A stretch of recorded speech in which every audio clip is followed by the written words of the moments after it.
السلام علیکم. کابل هومیوپیتیک نه ډاکټر سید حسین شاه تاسو ته مخاطب یم.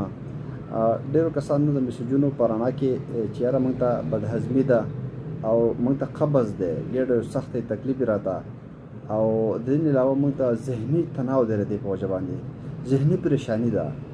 نو که په هومیوپیتیک کې موږ ته څه میډیسن وښوی شي نو موږ به استعمال کړو، که الله شفا راکړي. نو کومو کسانو ته چې د بدهضمۍ شکار دي، مطلب چې د قبض شکار دي، د ذهني تناو شکار دي، یو خو هغه د پال کوشش کوي، مطلب چې غټه غوښه شوه، دیګي چاول شو، پاسپورټ خوراکونه شو، د دې نه د پال کوي، کولډ ډرنکس وغیره.